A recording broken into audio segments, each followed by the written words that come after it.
জামাতের এবং এনসিপির 65% সমর্থক এবং নিষিদ্ধ যে আওয়ামী সংগঠন তাদের কর্মীদের প্রায় 52% পর্যন্ত তারা মাননীয় প্রধানমন্ত্রী জনাব তারেক রহমানের নেতৃত্বের প্রতি আস্থা রেখেছে।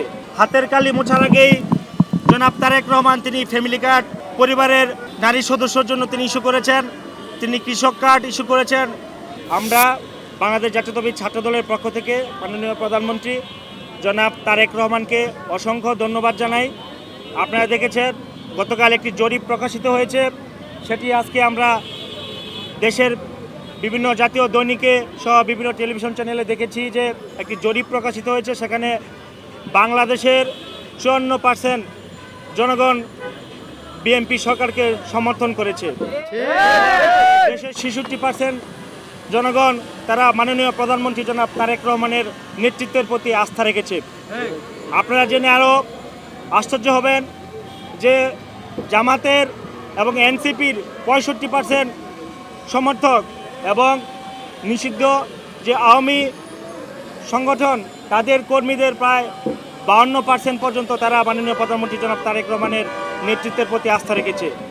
সুতরাং বলতে চাই মাননীয় প্রধানমন্ত্রী জনাব তারেক রহমানের নেতৃত্বে যে বিএনপি সরকার পরিচালিত হচ্ছে সেটি বাংলাদেশে জনগণের জন্য কাজ করছে, যার ফলশ্রুতিতে বাংলাদেশের জনগণ জনাব তারেক রহমানের নেতৃত্বের প্রতি আস্থা রেখেছে। আপনারা জেনে থাকবেন যে হাতের কালি মোছার আগেই জনাব তারেক রহমান তিনি ফ্যামিলি কার্ড পরিবারের নারী সদস্যর জন্য তিনি ইস্যু করেছেন, তিনি কৃষক কার্ড ইস্যু করেছেন। ইতিমধ্যে আমরা জেনেছি যে 53,096টি পরিবারকে ফ্যামিলি কার্ড ইস্যু করা হয়েছে এবং প্রায় 20,000-এর অধিক কৃষকের মাঝে কৃষক কার্ড বিতরণ করা হয়েছে এবং প্রায় 13 লক্ষ কৃষকের 10,000 টাকা পর্যন্ত কৃষি ঋণ মওকুফ করা হয়েছে। শিক্ষাক্ষেত্রে জনাব তারেক রহমান একটি মাইল ফলক সৃষ্টি করেছেন।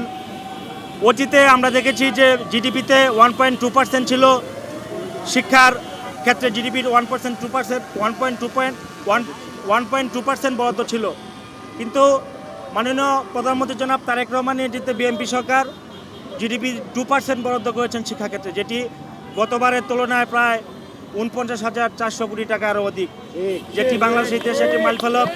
নারী শিক্ষার ক্ষেত্রে জনাব তারেক রহমানের সরকার আপনারা দেখেছেন যে স্নাতক শ্রেণী পর্যন্ত বিনা বেতনে পড়াশোনার সুযোগ করেছেন। গতকাল আপনারা দেখেছেন যে পিঙ্ক বাস সার্ভিস চালু হয়েছে। এটি নারীর ক্ষমতায়নের ক্ষেত্রে, নারীদের নিরাপত্তা বিধান, নারীদের নিরাপদ কর্মসংস্থানের ক্ষেত্রে এটি একটি মাইলফলক।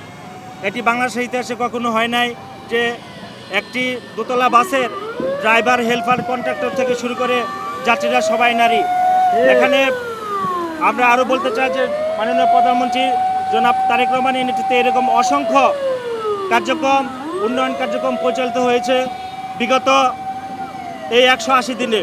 জনগণের সরকারের যে 180 দিন এই বইটি আমরা এটা বিএনপির কার্যালয় গণপ্রজাতন্ত্রী বাংলাদেশ সরকারের প্রধানমন্ত্রী কার্যালয় থেকে এটা প্রকাশিত হয়েছে, যেটা আমরা এই বইটি আজকে প্রচার করেছি।